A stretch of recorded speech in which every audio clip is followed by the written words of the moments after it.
అకాల వర్షాలకి ఇబ్బందులు పడుతున్నా, ఇబ్బందులతోటి అనేక రకాలుగా సఫర్ అవుతున్నా అడిగే నాదుడే లేడు. వీళ్ళ దర్పం ఎలా ఉంటుందంటే, అధికార దర్పం, అడ్డగోలుగా ప్రభుత్వ డబ్బుని విచ్చలవిడిగా ఖర్చు చేస్తూ విదేశాలలో విహారయాత్రలు చేస్తూ ఉంటారు. గతంలో అయితే చంద్రబాబు నాయుడు గారు ఒక్కరే ఉండేవాళ్ళు. ఇవాళ ఆయనకి తోడుగా సరిజోడుగా కొడుకు కూడా చేరిపోయాడు. ఇతను కూడా పర్ఫార్మెన్స్లో చాలా చాలా 0 మార్కులు కొట్టేసేటటువంటి అగ్రగణ్యుడు. లోకేష్ గారి పర్ఫార్మెన్స్ గురించి చూస్తే, విద్యాశాఖలో జరుగుతున్నటువంటి విధానాలను ఒక్కసారి కానీ గమనిస్తే ఆయన పర్ఫార్మెన్స్ ఎంత పూరో అర్థమవుతూ ఉంటుంది. ఇవాళ విద్యాశాఖలో 8వ తరగతి బిడ్డను తీసుకెళ్లేసి అత్యాచారం చేస్తూ ఉంటే, ఎక్కడికక్కడ బాత్రూముల్లో కెమెరాలు పెట్టేటటువంటి వ్యవహారాలు కనపడుతూ, గూడాలకు సంబంధించినటువంటి ప్రాంతాలలో వసతి గృహాల్లో బిడ్డలు చనిపోతూ, కలుషిత నీటిని తాగి అనేక రోగాల బారిన పడుతుంటే ఎక్కడా కూడా విద్యాశాఖ మంత్రికి పట్టనే పట్టదు, చీమ కుట్టినట్టు కూడా ఉండదు. ఇవాళ తండ్రేమో దుబాయ్ ట్రిప్పు, కొడుకేమో ఆస్ట్రేలియా ట్రిప్పు. భలే కుదిరేరాయా జోడీ మీరిద్దరు. ఈ రాష్ట్రానికి అన్యాయం చేస్తూ కూడా ప్రచారం చేసుకోవటంలో మీకే సాటి. ఒకసారి చంద్రబాబు నాయుడు గారి చరిత్రను కానీ చూస్తే, గతంలో అనేక సందర్భాల్లో ఆయన మాట్లాడినటువంటి మాటలు ఈ రాష్ట్రానికి పెట్టుబడుల వరదను ప్రవహిస్తున్నట్టుగా, తీసుకొచ్చేస్తున్నట్టుగా, ఆయన బినామీ పత్రికల్లో వచ్చినటువంటి వార్తలు కానీ, ఆయన మాట్లాడినటువంటి మాటలు కానీ, ఆయన అనేక సందర్భాల్లో చేసినటువంటి పర్యటనలు కానీ ఒక్కసారి కానీ గమనించినట్లయితే, 2014 నుంచి 19 మధ్య దాదాపు 150 కంపెనీలు ఈ రాష్ట్రానికి వచ్చేస్తున్నాయని, ఏవియేషన్ హబ్గా ఆంధ్ర మారిపోతుందని, ఈ రాష్ట్రంలో పెట్టుబడులు పెట్టడానికి ప్రపంచ ప్రఖ్యాత సంస్థలు క్యూ కడుతున్నాయని, ఇక్కడికి ఒలింపిక్స్ ని తీసుకొచ్చేసి నిర్వహిస్తానని, నోబెల్ బహుమతుల్ని వచ్చే విధంగా పిల్లల్ని ట్రైన్ చేస్తానని, బ్యాడ్మింటన్ క్రికెటర్కి నోబెల్ ఇస్తానని, అంటే ఈయన మాట్లాడినటువంటి మాటలు కానీ ఒక్కసారి మనం గమనిస్తే, ప్రచారంలో ఎంత పిచ్చి బట్టి వ్యవహరిస్తాడో ప్రచారం కోసం ఇట్లే మనకు కనపడుతూ ఉంది. ఈ రాష్ట్రానికి ఎయిర్ బస్ వస్తుందని ఆ రోజు ఈనాడు పత్రిక 2018లో వచ్చిందా? ఎయిర్ బస్సు తెచ్చాడా? ఎక్కడన్నా ఎయిర్ బస్సును పెట్టాడా? వచ్చిందా పెట్టుబడి? అసలు ఈ వ్యవహారం ల్యాండ్ అయిందా? అగ్రిమెంట్ అయిందా?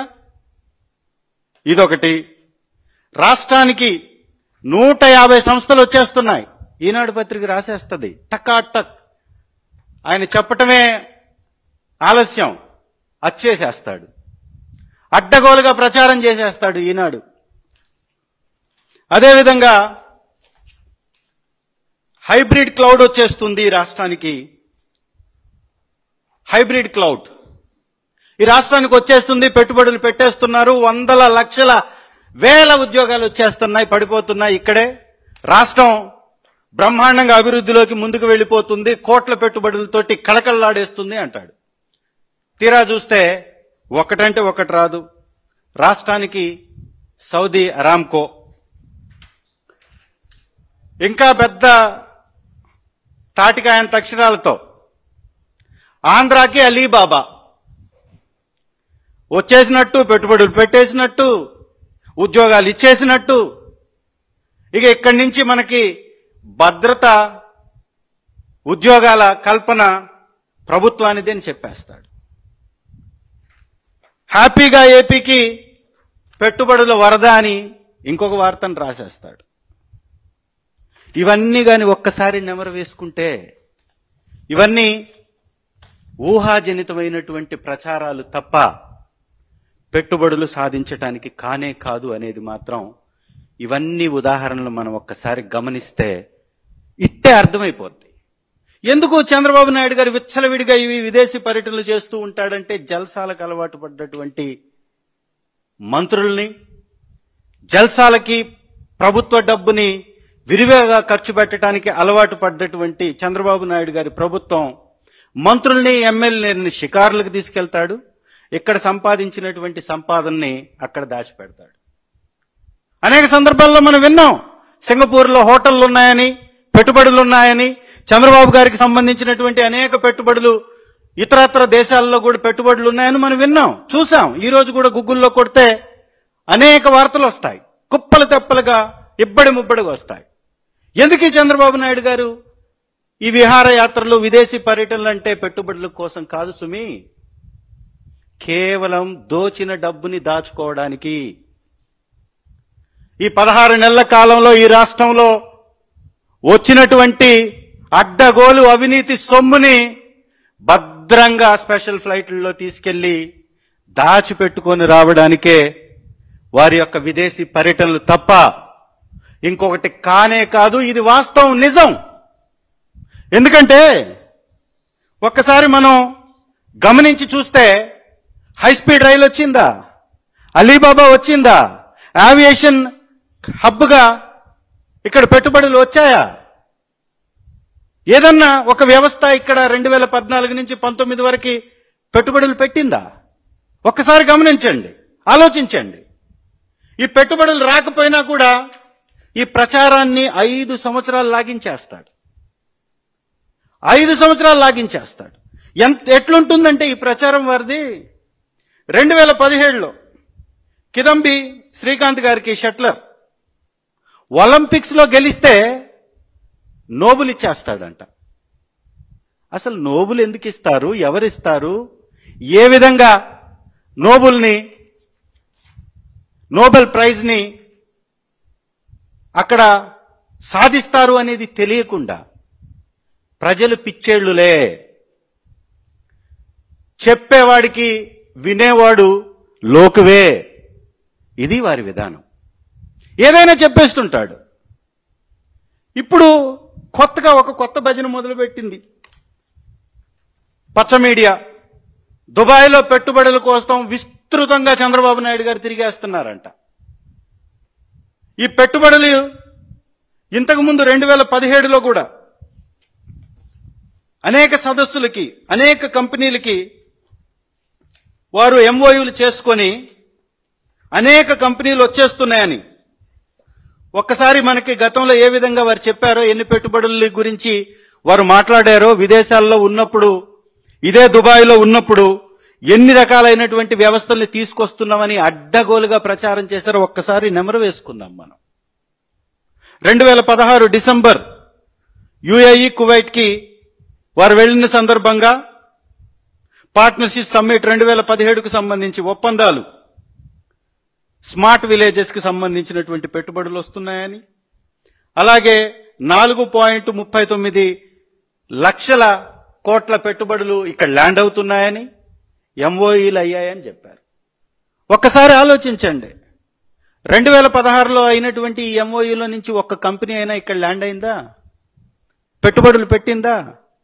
మరి నెక్స్ట్ రెండో సంవత్సరం 2017 అక్టోబర్ దుబాయ్ యుఏఈ పారిశ్రామికవేత్తల partnership summit, aviation city $5.5 billion ఇక్కడ పెట్టుబడులు.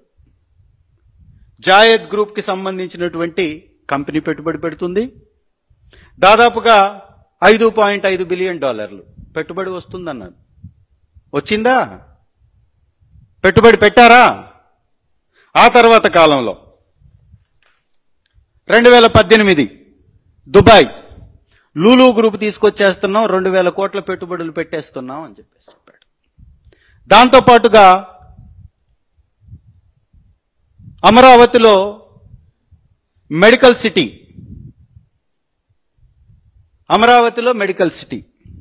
2018లో ఎమిరేట్స్ గ్రూప్ తోటి 30,000 కోట్లతోటి ఒప్పందం. ఏపీలో ఎయిర్పోర్టు మౌలిక వృద్ధికి సంబంధించినటువంటి పరికరాలు లేకపోతే ఏవియేషన్కి సంబంధించినటువంటి పెట్టుబడులు వస్తాయని చెప్పాడు. వచ్చాయా పెట్టుబడులు? ఒకసారి ఆలోచించండి. ఈ బిఆర్ శెట్టి అని దాదాపు $1.7 బిలియన్ యుఏఈ వ్యాపారవేత్త డాక్టర్ బిఆర్ శెట్టి అమరావతిలో మెడికల్ సిటీ పెట్టుబడులు పెడుతున్నాడు. ఎంఓయూ అయిపోయింది. ఇక నుంచి అమరావతిలో ఒక మెడికల్ సిటీ, మెడికల్ హబ్గా మనం చూడబోతున్నాం, పెట్టుబడులు రాబోతున్నాయి అని చెప్పాడు. ఇది ఎంత మోసం అంటే, ఆ తర్వాత కాలంలో డాక్టర్ బిఆర్ శెట్టి ఆర్థికంగా తను పడుతున్నటువంటి ఇబ్బందులు, ఆ కంపెనీ యొక్క ప్రతిష్ట దిగజారటాన్ని మనం గమనించాం. $1.7 బిలియన్ పెట్టుబడి పెడతానన్నటువంటి ఆ సంస్థ యొక్క స్థితి ఏందో, పరిస్థితి ఏందో, ఆర్థికంగా వారికి ఉన్నటువంటి నిలకడ ఏంటో ఇట్టే ఈ యొక్క ఉదాంతమే చెప్పేస్తుంది. దాదాపుగా 5 సంవత్సరాలు పరిపాలించినటువంటి చంద్రబాబు నాయుడు గారు 2014 నుంచి 19 వరకే ₹1 పెట్టుబడిని అమరావతిలో పెట్టించలా. ఇంకేమన్నా మాట్లాడితే హైదరాబాద్ని నేనే డెవలప్ చేశా, ఐటీని నేనే తెచ్చేశా, ఈ ప్రపంచానికి మార్గదర్శిగా అనేక వ్యవస్థల్ని నేనే తీసుకొచ్చా, ప్రతి ఒక్కరూ ఎవరైతే సక్సెస్ సాధించారో వాళ్ళందరికీ నేనే స్ఫూర్తి అని చెప్పుకుంటూ ఉంటాడు.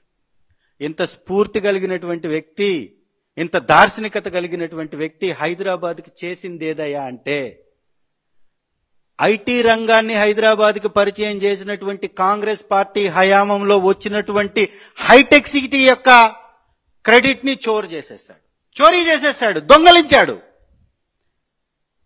రాజీవ్ గాంధీ గారి హయాంలో వచ్చినటువంటి ఐటీ ఇండస్ట్రీని ఈయనే తెచ్చినట్టుగా, ఈయనే సాధించినట్టుగా, హైదరాబాద్ ని డెవలప్ చేసినట్టుగా ఈ రోజుకి జబ్బలు చరుచుకుంటూ ఉంటాడు. ఏదన్నా మాట్లాడితే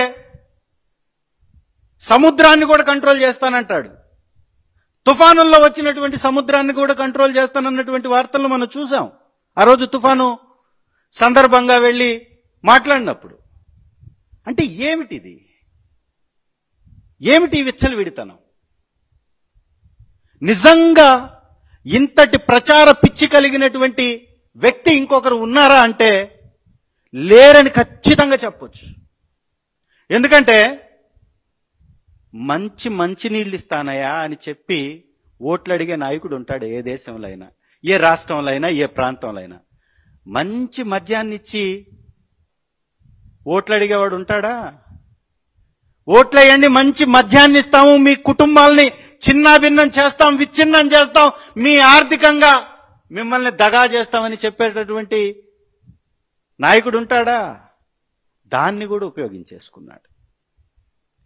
ఈ రాష్ట్రంలో దాదాపు 30 లక్షల పట్టాలు ఇచ్చినటువంటి ముఖ్యమంత్రిగా శ్రీ జగన్మోహన్ రెడ్డి గారు పేదల పక్షాన నిలబడితే దాన్ని కూడా అసత్య ప్రచారంతో పక్కకు నెట్టేసే ప్రయత్నం చేసి ఆ యొక్క ల్యాండ్లకు వేసేటటువంటి రాళ్ల మీద జగన్ సార్ బొమ్మలున్నాయని ప్రచారం చేశాడు. ఎక్కడన్నా చూసారా మీరు? ఎక్కడన్నా ఉన్నాయా? హద్దు రాళ్ల మీద బొమ్మలు కలిగినటువంటి పిక్చర్ మీరు చూసారా? ఈ రాష్ట్రంలో ఉన్నటువంటి అనేక లేఅవుట్లో ఎక్కడన్నా కనపడ్డాయా? 30 లక్షల ఇళ్ల పట్టాలు ఇచ్చి కూడా ఒక తప్పుడు ప్రచారానికి బలయ్యాం. ల్యాండ్ టైటిలింగ్ యాక్ట్ తీసుకొచ్చి అద్భుతమైనటువంటి రీతిలో హక్కును కల్పిస్తూ ఉంటే, కేంద్రం తెచ్చినటువంటి వ్యవస్థని పటిష్టపరిచి ఈ రాష్ట్రంలో ఉన్నటువంటి పేదవాళ్ల యొక్క భూములకి హక్కు కల్పించేటటువంటి ప్రయత్నం చేస్తే దాని మీద కూడా ప్రచారం చేశాడు. ఇవాళ మళ్ళీ వాళ్ళు అదే విధానాన్ని కొనసాగిస్తున్నారు. ఇవన్నీ ఎందుకు చెప్తున్నాం? వారు మాట్లాడినటువంటి అనేక కంపెనీలు, బిన్ జాయద్ గ్రూప్ తోటి ఒప్పందం ఏమైంది? ఏవియేషన్ సిటీ ఏమైంది? ఇతరత్ర పెట్టుబడులు, 5 స్టార్ హోటల్స్ అనేకం చెప్పారు కదా, ఏమయ్యాయి? ఇవన్నీ కూడా సున్నా. పెట్టుబడులు రావు. ఇదే ప్రచారంతో ఈ రాష్ట్రాన్ని అతలాకుతలం చేస్తూ, ఆర్థికంగా లూటీ చేస్తూ, ఆర్థికంగా లూటీ చేసినటువంటి డబ్బుని, దోచినటువంటి డబ్బుని దాచుకోవడానికి మాత్రమే విదేశీ పర్యటనలు చేస్తుంటాడు తప్ప పెట్టుబడులు సాధించడానికి కాదు అనేది మాత్రం ఇది వాస్తవం. ఇవాళ ఎవరో తీసుకొచ్చినటువంటి వ్యవస్థల్ని నేనే తెచ్చానని చెప్పుకుంటాడు, దాని మీద ప్రచారం చేసుకుంటాడు, విస్తృతంగా ప్రభుత్వం యొక్క డబ్బుని విచ్చలవిడిగా ఖర్చు చేస్తూ ఉంటాడు. ఇవాళ గూగుల్ మీద చేస్తున్నటువంటి ఈ ప్రచారం కూడా ఇలాంటిది ప్రచారమే అని చెప్పటానికి మీ దగ్గర నుంచి కొంచెం సమయం తీసుకొని ఈ ప్రచారాల పిచ్చితో ఊగిపోయేటటువంటి చంద్రబాబు గారి యొక్క నిజ స్వరూపం ఏంటో, గూగుల్ వ్యవస్థ రావడానికి పునాది ఏంటో, విశాఖ వేదికగా టైర్ 2 సిటీగా ఉన్నటువంటి విశాఖపట్నాన్ని టైర్ 1 సిటీగా మార్చాలి అంటే ఐటీ హబ్గా విశాఖపట్నాన్ని చెయ్యాలి అని దృఢ నిశ్చయంతో, దృఢ సంకల్పంతో ఆ రోజు శ్రీ జగన్మోహన్ రెడ్డి గారు ముఖ్యమంత్రి స్థాయిలో 2023లో శంకుస్థాపన చేసినటువంటి అదానీ డేటా సెంటర్, దాని యొక్క పరిస్థితులు, అది రావడానికి అయినటువంటి కారణాలు, ఆ రోజు మీడియా పత్రికల్లో, మీడియా ఛానళ్లలో వచ్చినటువంటి కథనాన్ని ఒక్క బిట్టు చూసిన తర్వాత అదానీ డేటా సెంటర్ గురించి, గూగుల్ పట్టుబడిలో ఉన్నటువంటి వాస్తవాల గురించి మాట్లాడుకుందాం. ఈరోజు ఇక్కడ ఏదైతే భూమి పూజ చేస్తా ఉన్నామో అదానీ గ్రూప్ వాళ్ళ చేత 300 మెగావాట్ల డేటా సెంటర్ ను ఎస్టాబ్లిష్ చేసే కార్యక్రమం ఇది. రాబోయే రోజుల్లో విశాఖపట్నంని టియర్ 2 సిటీ కాకుండా టియర్ 1 సిటీ కింద మార్చే ఒక గొప్ప ప్రక్రియలో అడుగు పడుతుంది. కారణం ఏమిటి అంటే ఇక్కడ డేటా సెంటర్ రావడం వల్ల అందులో 300 మెగావాట్ల డేటా సెంటర్ దేశంలో బహుశా ఇంత పెద్ద డేటా సెంటర్ ఎక్కడా లేదేమో. ఈ స్థాయిలో ఇంత పెద్ద కెపాసిటీతో డేటా సెంటర్ ఇక్కడ రావడం వల్ల ఏకంగా సింగపూర్ నుంచి సబ్మెరైన్ కేబుల్ కూడా విశాఖపట్నంకు తీసుకొచ్చే ఒక గొప్ప కార్యక్రమం కూడా జరుగుతూ ఉంది.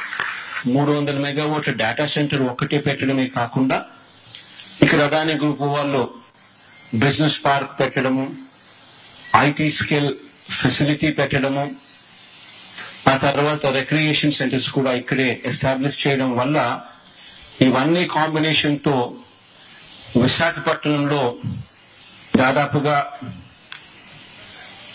40,000 మందికి ఉపాధి ఈ ఒక్క లొకేషన్ నుంచి వచ్చే ఒక చాలా స్పష్టంగా ఆ రోజు ముఖ్యమంత్రి స్థాయిలో శ్రీ జగన్మోహన్ రెడ్డి గారు ఈ రాష్ట్రం బాగుపడాలి అంటే, ఆర్థికంగా నిలదొక్కుకోవాలి అంటే, ఈ రాష్ట్రంలో ఉద్యోగ కల్పన జరగాలి అంటే, పెట్టుబడుల వరద పారాలి అంటే విశాఖ ఒక్కటే అవకాశం ఉన్నటువంటి నగరంగా గుర్తించారు.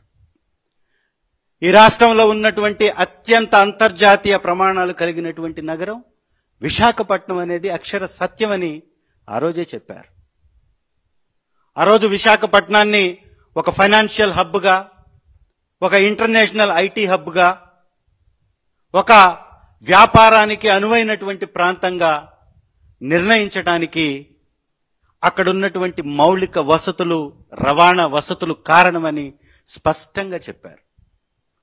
ఇతరత్ర ప్రాంతాలకు పెట్టుబడులు రావాలి అంటే సమయం పడుతుంది, ఇమీడియట్ గా పెట్టుబడుల వరద పారాలి అంటే విశాఖ నగరమే మణిహారం లాగా మారుతుంది అని వారు ఆ రోజు మాట్లాడారు. ఇవాళ విశాఖపట్నంలో రాబోతున్నటువంటి గూగుల్ డేటా సెంటర్ రావడానికి కారణం ఏంటి? పునాది పడ్డది ఎప్పుడు? 2020 నవంబర్లో. ఆ రోజు కోవిడ్ ఉన్నా కూడా మొట్టమొదటిసారి అదానీ డేటా సెంటర్కి బీజం పడింది. దాదాపు 3,900 కిలోమీటర్లు సింగపూర్ నుంచి సబ్మరైన్ కేబుల్, సబ్సీ కేబుల్ వేసి విశాఖ నగరానికి డేటా కేబుల్ ద్వారా తీసుకురాగలిగితే అక్కడ ఒక డేటా సెంటర్ని 300 మెగావాట్లతోటి అదానీ గ్రూప్ తోటి నిర్మించగలిగితే దానికి అనుసంధానంగా వచ్చేటటువంటి కంపెనీల ద్వారా, ఐటీ పార్క్ ద్వారా దాదాపు 25,000 ఉద్యోగాల నిబంధనను పెట్టి 87,000 కోట్ల రూపాయలతోటి అక్కడ ఒక ఇన్ఫ్రాస్ట్రక్చర్ని నిర్మించి సింగపూర్ నుంచి వచ్చేటటువంటి కేబుల్ ద్వారా డేటాని డౌన్లోడ్ చేసుకోగలిగితే విశాఖ నగరం ఇంటర్నేషనల్ ఐటీ హబ్ గా మారబోతుంది అని చెప్పినటువంటి వ్యక్తి శ్రీ జగన్మోహన్ రెడ్డి గారు. ఆ రోజు ఆ బీజం వేశాడు కాబట్టే ఆ రోజు ఆ కేబుల్ వేయడానికి అక్కడ ఉన్నటువంటి సింగపూర్ ప్రభుత్వంతో 2021లో ఒప్పందాలకి తెర లేపాడు కాబట్టే దానికి సంబంధించినటువంటి అన్ని రకాలైనటువంటి అనుమతులు, అన్ని రకాలైనటువంటి ప్రయత్నాలు, దానికి ఉన్నటువంటి వెసులుబాటు, దానికి కావలసినటువంటి 190 ఎకరాల ల్యాండ్ ఇచ్చి వారితోటి 300 మెగావాట్ల డేటా సెంటర్ని పెట్టించడానికి ప్రయత్నం చేసి దాన్ని కార్యరూపంలోకి తెచ్చి శంకుస్థాపన చేశారు కాబట్టే దాని విస్తరణలో భాగంగా అదానీతోటి చేతులు కలిపినటువంటి గూగుల్ వ్యవస్థ మరో 700 మెగావాట్లకి దాన్ని విస్తరిస్తూ ఇవాళ 1000 మెగావాట్ల డేటా సెంటర్ని అక్కడ పెట్టబోతున్నారు. ఇవాళ 87,000 కోట్ల రూపాయల పెట్టుబడితో అదానీ ఇన్ఫ్రా అక్కడ ఇన్ఫ్రాస్ట్రక్చర్ ఏర్పాటు చేయకపోతే 3,900 కిలోమీటర్లు సబ్సీ కేబుల్ వెయ్యకపోతే సింగపూర్ నుంచి ఆ కేబుల్ యొక్క ఇక్కడికి తీసుకురావడం కాకపోతే ఎక్కడుందయా డేటా సెంటరు? ఎలా వస్తుందయా డేటా సెంటరు? ఏ విధంగా నువ్వు డేటాని డౌన్లోడ్ చేసుకుంటావు? డేటా డౌన్లోడ్ కావాలంటే హై స్పీడ్ కెపాసిటీ తోటి కావాలి అంటే ఈ కేబుల్ వేయాలి. ఈ కేబుల్ వేస్తున్నారు కాబట్టే, దానికి అన్ని అనుమతులు ఉన్నాయి కాబట్టి అంకురార్పణ ఆ రోజు అదానీ డేటా సెంటర్ పేరుతోటి జరిగింది కాబట్టి ఇవాళ పెట్టుబడులు వస్తున్నాయి. ఇవాళ గూగుల్ వచ్చింది, రేపు ఇంకొక సంస్థ వస్తుంది, ఆ తర్వాత ఇంకొక సంస్థ వస్తుంది. కారణం ఏంటి? అక్కడున్నటువంటి మౌలిక సదుపాయాలు, అక్కడ ఆ ప్రాంతానికి ఉన్నటువంటి భౌగోళిక స్వరూపం, రవాణా వ్యవస్థ, ల్యాండ్ అవైలబిలిటీ, కావలసినటువంటి ప్రభుత్వ అనుమతులు ఆ రోజు జరిగాయి కాబట్టి ఈ రోజు వస్తుంటే మేమే తెచ్చాం గూగుల్, మాదే ఆ క్రెడిట్, మేమే తీసేసుకుంటాం, మేమే తెచ్చేస్తున్నామని చెబితే ఏమయ్యా నువ్వు చెప్పావు కదా అప్పుడు 2019లో చెప్పావు కదా ఏపీకి జెన్పాక్ వస్తుందని, వచ్చిందా? తెచ్చావా? జెన్పాక్ తేలైనటువంటి మీరు ఈరోజు గూగుల్ని తెస్తున్నాము అని చెప్పుకుంటుంటే సిగ్గుపోతారు అనేటటువంటి, సిగ్గు తీస్తారు అనేటటువంటి, నవ్విపోతారు అనేటటువంటి సోయ లేకపోవడం ఇది చాలా చాలా హాస్యాస్పదమని చాలా స్పష్టంగా ప్రజలందరికీ అర్థమైంది. ఈరోజు ఈ డేటా సెంటర్ రావడానికి కారణమైంది వైఎస్ఆర్ కాంగ్రెస్ పార్టీ ప్రభుత్వంలో జగన్ అన్న వేసినటువంటి బీజం. ఈరోజు డేటా సెంటర్ రాక వలన 25,000 ఉద్యోగాల కల్పన నిబంధన మేం పెట్టాం. మరి మీరేం పెట్టారు? మరో 700 మెగావాట్లకు విస్తరణకి ఇప్పుడు ఒప్పందం జరిగింది కదా. ఒప్పందం జరిగినప్పుడు దానికి కరెక్ట్ 10 రోజుల ముందు, అంటే 4వ తారీఖు ఐటీ శాఖ సెక్రటరీకి, ఐటీ శాఖ సెక్రటరీ భాస్కర్ గారికి వారు ఒక లెటర్ రాశారు. గూగుల్కి సంబంధించినటువంటి అలెగ్జాండర్ గారు లెటర్ రాశారు. ఏమని? అదానీ ఇన్ఫ్రాకి భూ కేటాయింపులు చేయవలసిందిగా, మరో 3 సంస్థలకి కేటాయింపులు చేయవలసిందిగా. మరి వాళ్ళు స్పష్టంగా గూగుల్కి సంబంధించినటువంటి వ్యక్తి మీ ఐటీ సెక్రటరీ గారికి లేఖలో అదానీ డేటా సెంటర్ అని కదా రాశాడు. ఎక్కడన్నా అదానీ పేరు మీరు మెన్షన్ చేస్తున్నారా? అదానీ పేరు ప్రస్తావిస్తున్నారా? అదానీ పెట్టేటటువంటి పెట్టుబడుల గురించి ప్రస్తావిస్తున్నారా? సబ్సీ కేబుల్ గురించి ప్రస్తావిస్తున్నారా? ఎందుకు ప్రస్తావించట్లేదు? కేవలం ఒకటే కారణం, అదానీ పేరు బయటకు వస్తే శ్రీ జగన్మోహన్ రెడ్డి గారు వేసినటువంటి ఆ శంకుస్థాపన, వారిచ్చినటువంటి 190 ఎకరాల స్థలం, ఆ రోజు చేసుకున్నటువంటి ఒప్పందాల వివరాలు బయట పెట్టాలి.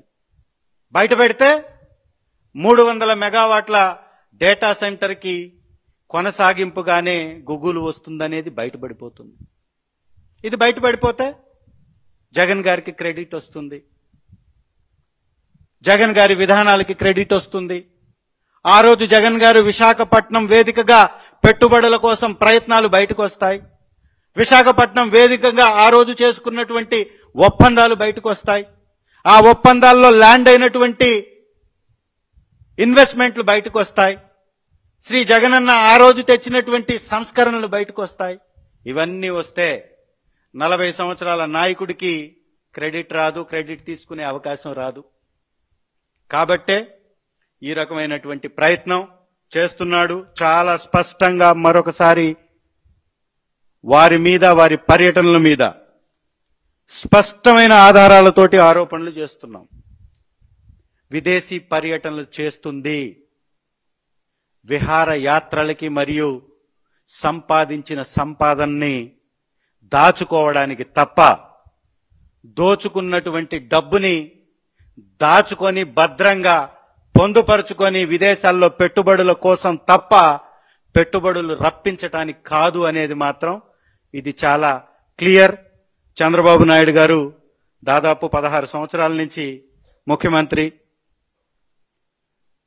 రాష్ట్రం విడిపోయిన తర్వాత 6 సంవత్సరాల పైబడ్డ ముఖ్యమంత్రి.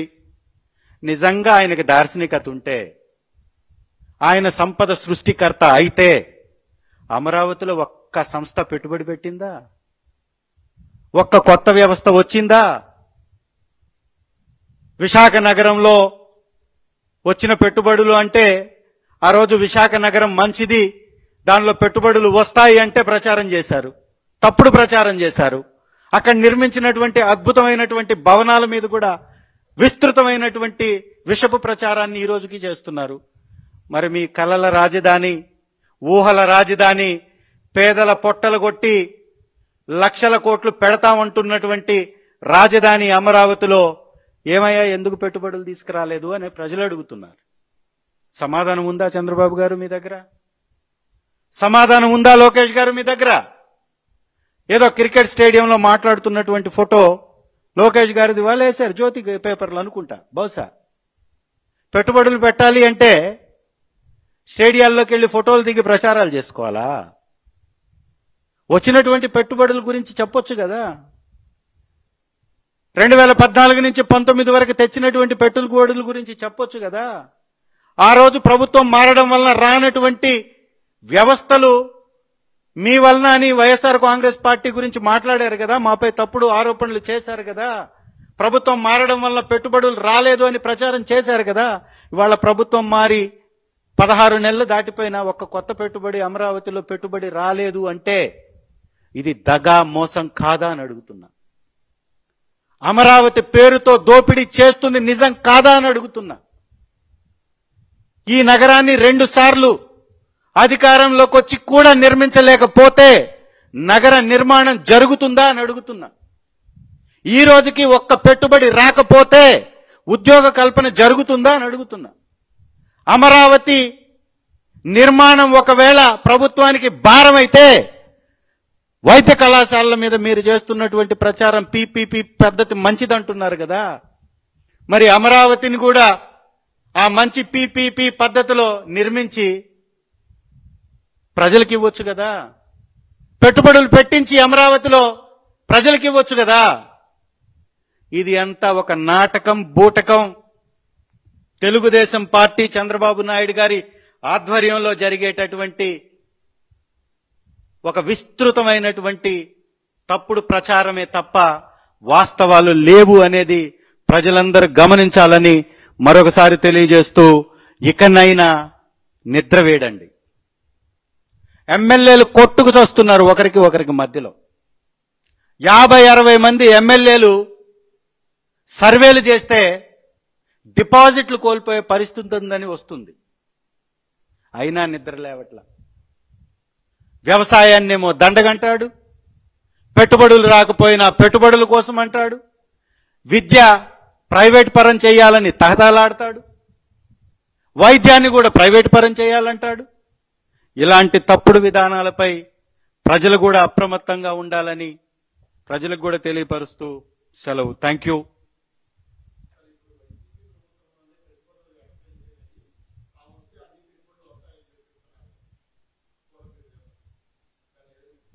అదే నేను అంటుంది. వైఎస్ఆర్ కాంగ్రెస్ పార్టీ ప్రభుత్వంలో ఆ రోజు విశాఖ వేదికగా ఇన్వెస్టర్స్ సమ్మిట్ జరిగినప్పుడు పెద్ద పెద్ద వ్యవస్థలకు సంబంధించినటువంటి వ్యక్తులందరూ అక్కడ స్టేజ్ మీదకు వచ్చి శ్రీ జగన్మోహన్ రెడ్డి గారు ముఖ్యమంత్రి హోదాలో వారి సమక్షంలో ఒప్పందాలు చేసుకున్నారు. అవి కనపడుతున్నాయి, ఆ పెట్టుబడులు వస్తున్నాయి. ఇవాళ జిందాల్ ఎందుకు పారిపోయిందండి? ఎవరు వెళ్ళగొట్టారు జిందాల్ని? ఎవడైనా పెట్టుబడి రావాలనుకుంటారు. వీళ్ళెందుకు పరిగెత్తిస్తున్నారు, తరిమివేస్తున్నారు పెట్టుబడిదారుల్ని? ఎందుకు అమ్మాయిల హనీ ట్రాపుల్లో వాళ్ళని నిరికించి వాళ్ళని తరిమేస్తున్నారంటే ఇక్కడ పెట్టుబడులు పెట్టాలన్నా వారికి కప్పం కట్టాలి, మేమే పెట్టుబడులు పెట్టాలి, బి గ్యాంగ్ మాత్రమే ఇక్కడ వ్యాపారాలు చేయాలి, చంద్రబాబు గారి బాబు గారి గ్యాంగ్ మాత్రమే ఇక్కడ వ్యవహారాలు చేయాలనేది వాళ్ళ విధానం. కాబట్టి ఇవాళ జిందాల్ గ్రూప్ వెళ్ళిపోయింది. ఏ కొత్త పెట్టుబడి వచ్చింది? కూరగాయలు సూపర్ మార్కెట్ నడిపేటటువంటి లూలు గ్రూప్ కి అత్యంత ఖరీదైనటువంటి స్థలాలని, అత్యంత చరిత్ర కలిగినటువంటి బస్టాండ్ స్థలాలని అడ్డగోలుగా పావలాకి ₹10 అమ్మి వేస్తుంది. కనపడట్లేదా? ఎక్కడొచ్చాయి పెట్టుబడులు? లూలు అనేటటువంటి గ్రూప్ ఎంత చిన్న గ్రూప్, దీని మీద ఎంత ప్రచారం చేశారు. సో పెట్టుబడులు తేలేరు చంద్రబాబు గారు అనేది స్పష్టం. ఎందుకంటే ఒక్కటి చిన్న ఉదాహరణతోటి ఈ రోజుకి ఐటీ ఏ రాష్ట్రం నంబర్ 1 అండి? కర్ణాటకలో విపరీతమైనటువంటి పెట్టుబడులు, ఐటీ హబ్గా కర్ణాటక రాష్ట్రం ఉంది. చంద్రబాబు గారు ముఖ్యమంత్రి, అక్కడ వారేమైనా పెట్టుబడులు పెట్టించారా? ఐటీ రంగాన్ని ఆయన ఓన్ చేసుకుంటూ ఉంటారు చంద్రబాబు గారు. అలాంటి రంగంలోనే ఈ రోజు వరకే ఆంధ్రాలో పెట్టుబడులు తేలేకపోయారు. ఐటీ రంగంలోనే పెట్టుబడులు తేలేకపోయారు. ఇంకెక్కడుంది సంపద సృష్టి? ఇదంతా బూటకం, నాటకం.